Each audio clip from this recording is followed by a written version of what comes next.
Paano kung ang bawat desisyon mo sa buhay, pag-ibig, trabaho, kinabukasan ay nakasalalay lang sa isang simpleng toss coin? At paano kung sinasabi ng barya ay kailangan mong atakihin o paslangin ng isang tao? Susunod ka ba?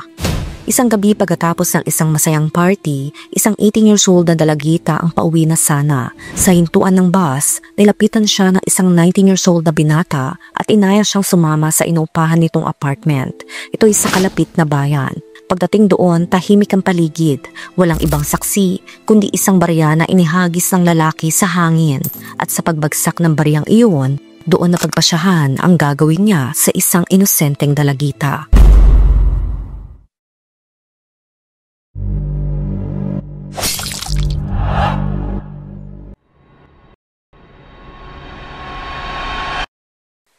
Sa Poland, isang Biyernes ng gabi noong August 11, 2023, nagpasya si Victoria na 18 years old na lumabas at magsaya.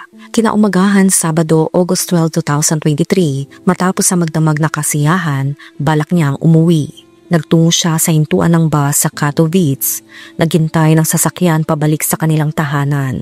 Bigla na lang may lumapit sa kanya na isang lalaki na kalaunan ay kinilala na si Mateusz, isang 19 years old, at sinubukan siyang kausapin. Sa una hindi malinaw kung ano ang kanilang pinag-usapan o kung ano ang sinabi ni Mateusz kay Victoria. Ngunit nagawa niyang kumbinsihin ng dalaga na baguhin ang kanyang mga plano. Nang hindi na nagparamdam ang dalagita, nagsimula na magduda ang kanyang mga kamag-anak at kaibigan. Sa simula, inakala nila na si Victoria ay nakitulog muna sa ilang kaibigan. Ito'y upang hindi mag-alala ang kanyang mga mahal sa buhay. Ngunit alam nilang hindi iiwan ni Victoria ang kanyang pamilya nang walang anumang impormasyon tungkol sa kanyang kinaroroonan. Hindi ito ang kanyang nakagawian. Nagsimula maghanap ang kanyang mga kaibigan, ngunit wala silang nakita. Pagkatapos noon, nagpasya ang mga magulang ni Victoria na ipagbigay alam sa mga otoridad ang kanyang pagkawala. Sa loob lamang ng 24 hours matapos magsimula ang paghahanap, natagpuan nila ang labi ni Victoria. Tumawag ang kanyang mga magulang upang kilalanin ang labi ng kanilang anak. Pagkatapos ng insidente sa isang nakakagulat na pangyayari, si Mateusz mismo ang tumawag sa emergency number at pinagbigay alam sa operator na inatake niya sa liig ang isang babae at balak niyang voluntaryong tapusin din ang kanyang sarili. Agad na nagsimula ang paghahanap. Nang dumating ang mga investigador sa inuupang apartment, nakita nilang isang nakakapanindig balahibong eksena. Ang labi ng isang dalagita ay nakabalot sa plastik, nakatago sa isang sako at nilagyan ng foam. Nakatakas si Mateusz sa apartment bago pa dumating ang pulisya. May mga hindi kumpirmadong ulat din na nagpadala pa siya ng SMS sa mga magulang ng biktima, kung saan nagpapanggap siya na ayos lang si Victoria at tiyak na uuwi ito. Ang mensahe na ipinakita ng ina ni Victoria sa mga mamamahayag ay sinasabing, "Magandang araw, ako si Mateusz, nasa akin si Victoria." Matagal-tagal pa bago siya makauwi. Sa puntong ito, hindi pa nagkokomento ang mga investigador sa mga detalyeng ito. Sa kabila ng kanyang pagtakas, mabilis na nahuli si Mateusz. Tatagpuan siya ng mga opisyal kinabukasan, linggo ng umaga. Inaresto siya at umamin sa pagpaslang sa dalagita habang nagbibigay ng pahayag. Ipinaliwanag niya na ginawa niya ito dahil nakaramdam siya ng biglaang pangangailangan na pumaslang dahil may boses sa kanyang ulo na nagsasabi sa kanya na pumaslang ng tao. Sinabi rin ni Mateusz sa pinagsisisihan niya ang nangyari at kung kaya lang niyang ibalik ang oras ay hindi niya uulitin ang karumaldumal na insidente. Noong August 14, 2023, dinala ang 19 years old sa District Prosecutor's Office. Ito'y sa Tarnowski Gori. Dito siya tinanong at pagkatapos ay kinasuhan siya ng pagpaslang. Sa kahilingan ng prosecutor, ikinulong siya ng 3 buwan. Ang pag-amin ni Mateusz tungkol sa panloob na boses na nag-udyok sa kanya na gawin ng insidente ay nagtulak sa mga prosecutor na agad na mag-utos ng psychiatric evaluation sa suspect. Susuriin ng mga eksperto kung nasa tamang pag-iisip ba si Mateusz nang mangyari ang pagpaslang. Malalaman din nila kung mananagot pa siya sa batas sa kanyang ginawa batay sa resulta ng pagsusuri. Ipinahiwatig ng paunang autopsy ang sanhi ng pagkasawi bilang pag-atake sa leeg. Sumailalim din siya sa iba't ibang pagsusuri na iniutos, kabilang ang toxicology upang malaman kung may bawal na substance o alak sa kanyang sistema. Ang histopathology ay kung may tissue samples na kailangang suriin at ang huli ay phonoscopy. para sa pagsusuri ng boses o tunog na may kaugnayan sa kaso. Ang huli ay upang kupirmahin o pabulaanan ang mga ulat na ang 19 years old na si Mateus ang tumawag sa emergency number 112 pagkatapos ng pagpaslang upang sabihin ang insidente na kanyang ginawa. Ang detalyadong resulta ng autopsy ay magpapakita rin kung si Victoria ay pinagsamantalahan bago siya nasawi. Samantala, nagtatrabaho si Mateus Hepa bilang mekaniko sa car repair shop. Sa una, walang masyadong detalyadong impormasyon tungkol sa kanyang pribadong buhay o kung anong uri siyang tao sa pang-araw-araw. Pero malalantad ang lahat ng ito sa kanyang paglilitis. Hindi rin siya halos kilala ng kanyang mga kasama sa apartment. Si Mateus ay nasa kustodiya mula noong August 14, 2023 at malamang ay mananatili doon hanggang matapos ang paglilitis. Maari siyang maharap sa parusang habambuhay na pagkakakulong para sa pagpaslang na may matinding kalupitan.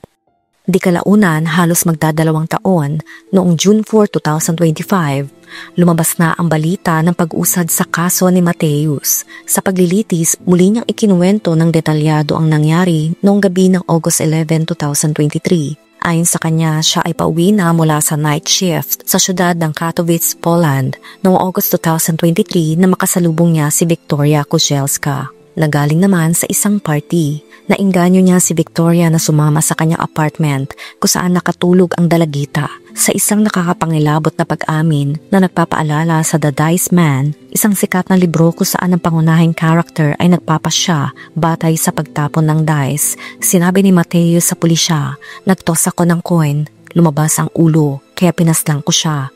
Kung buntot ang lumabas, marahil ay buhay pa rin siya." Pagkatapos noon, pinagpasyahan niyang atakihin ang leeg ng biktima gamit ang lubid hanggang sa masawi.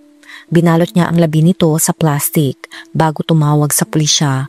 Inaresto siya ilang oras lamang matapos ng pagpaslang. Dito, sinabi nga niya na nakaramdam siya ng pangangailangang pumaslang. Sa kanyang paglilitis, iginiit ng depensa ni Mateus na siya ay inabuso noong bata pa siya at ito raw ang naging sanhi ng kanyang pag-uugali. Ayon sa nagtatanggol na abogado na si Marcin Ronovsky, si Mateus Hepa ay biktima ng psychological at physical na karahasan. Idinetalya ng abogado ang magulong nakaraan ni Mateus. Sinabing nagpapalit-palit siya ng tirahan sa buong buhay niya.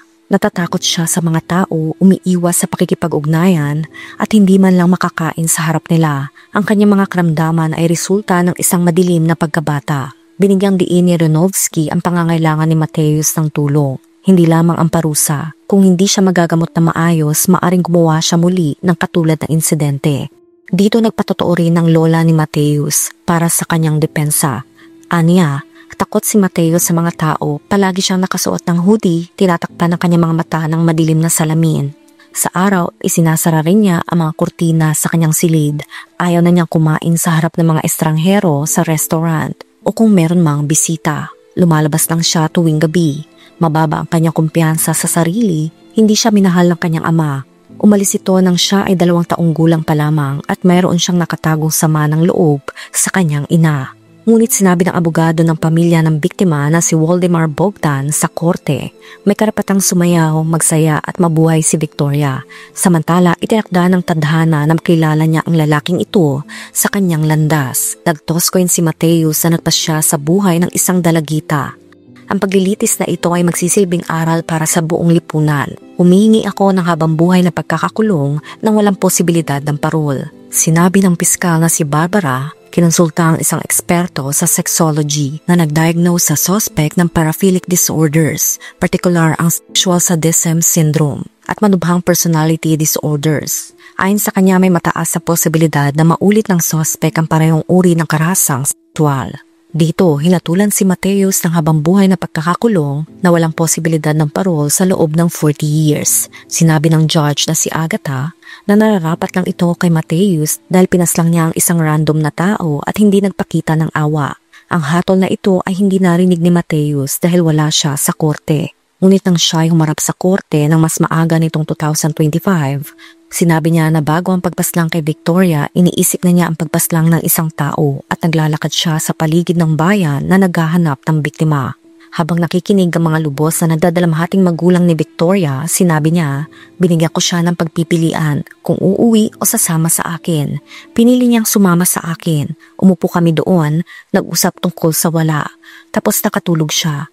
Naglakad ako sa paligid ng silid. Sinubukan kong gisingin siya, pero hindi ko nagawa. Pagkatapos ay nagtapon ako ng barya. Lumabas ang ulo, kaya pinaslang ko siya. Hindi ko alam kung bakit ko ito ginawa. May mga bagay na nangyari, pero wala akong magawa sa mga ito. Minsan nagtatapon ako ng barya kapag may mahirap akong pagpipilian. Umupo ako sa kanyang dibdib at sinimulan ko siyang atakihin. Pinili ko ang pag-atake sa leeg dahil walang pulang likido na lalabas. Sinubukan niyang huminga. Wala siyang lakas lumaban. Sumubok siya manlaban, ngunit huli na. Matapos ko siyang paslangin, tinanggal ko ang kanyang mga saplot at pagkatapos ay pinagsamantalahan ko siya. Pagkatapos ay nagbihis ako at sinubukang itago ang labi. Dito hindi ako nag-iisip ng maayos. Nilagay ko ang labi ni Victoria sa isang bag at binalot sa kumot. Balak ko sanang sunugin ito. Dagdag pa niya, akala ko ay gagaan ang pakiramdam ko kapag nagawa ko ang pagpaslang. Habang inilalabas si Mateo sa korte, sumigaw ang mga nagdadalamhating mga kaibigan ng biktima nang dapat kang masawi.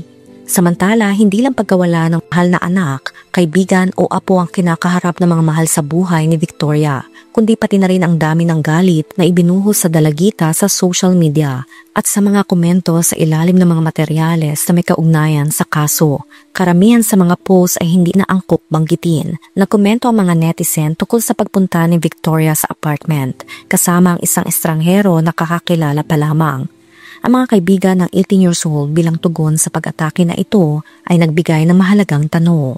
Nagbibigay ba ng karapatan sa salarin na paslangin ang dalagita dahil sumama siya dito? Ang biktima ay hindi kailanman nagkasala sa karahasan na kanyang naranasan. Kaya ang sagot sa tanong na ito ay malinaw. Walang kasalanan si Victoria na siya ay naging random na biktima ng isang halang ang kaluluwa. Sa Facebook, ipinahayag ni Julia, kaibigan ni Victoria, ang kanyang damdamin. May mensahe siya para kay Mateus. Umaasa ako na mararanasan mo ang mas malalang impyerno at kulang pa rin iyon para sa iyong ginawa. Sa isang panayam sa isang media, isiniwalat ng dalagita na 10 taon na sila magkakilala ni Victoria. Siya ang kanyang matalik na kaibigan, para silang magkapatid. Ngayon nakakaramdam siya na kawalan na para bang may nawawalang bahagi ng kanyang sarili. Hindi siya makapaniwala sa trahedyang ito. Isiniwalat din niya na palaging nag-aalala si Victoria sa kanyang mga mahal sa buhay. Tinutulungan sila at napakabait niya. Lahat ng kanyang naiwan ay nagkakaisa silang idinagdag na mahal siya ng lahat dahil siya ay natatangi, may busilak na puso at mapagkakatiwalaan sa iba. Hindi pa rin matanggap ng kanyang pamilya ang pagkasawi, kaya nagpost ang ama ng dalagita sa kanyang Facebook profile ng itim at puting larawan ng kanyang anak, kung saan lumabas ang daan-daang komento. Nagpaabot ng pakikiramay at simpatya ang mga tao, pakikiramay sa pamilya sa kanilang pagdadalamhati. Matapos ang pagkasawi ni Victoria, maraming tao ang dumalo sa libing ng dalagita na ginanap noong August 18, 2023. Ang mga magulang, kaibigan, kakilala at maging ang mga estranghero ay dumalo sa huling paalam sa dalagita. Ang misa ay ginanap sa simbahan ng kanilang bayan. Ang malaking korona ng rosas at larawan ni Victoria ay nagmarka ng isang partikular na mahirap na araw para sa kanyang mga magulang. Pagkatapos ng misa, dumaan ang prosesyon ng libing sa mga lansangan ng bayan papunta sa Jerusalem Parish Cemetery sa Bitom, kung saan inilibing si Victoria. Nanatili sa sementeryo ang mga kaibigan ni Victoria ng ilang oras matapos siyang ilibing. Umuwi lang sila kinagabihan. Nag-usap sila, nag-alala, ayaw umalis dahil ang paglabas sa sementeryo ay magpapaintindi sa kanila na talagang nangyari na ito. Nawala na si Victoria at hindi na babalik. Hindi na tatawag, hindi na magkukwento tungkol sa kanyang mga araw. Marami siyang plano sa buhay. Nagtatrabaho siya araw-araw at sa summer na iyon ay gusto niya magpahinga at mag-break para mag-regenerate ng lakas. Gusto rin niya magsimula ng pamilya sa hinaharap. Sa kasamaang palad, ang lahat ng pangarap na ito ay winasak na walang pusong si Mateus na nagbabase lang ng desisyon sa isang toss coin. Ikaw, anong masasabi mo sa kwento natin ngayon? Let me know sa comment section. Kung nakaabot ka sa video na ito ay maraming salamat. Huwag kalimutan mag-like, share, subscribe, and turn on the notification. Ingat ka palagi. Ciao!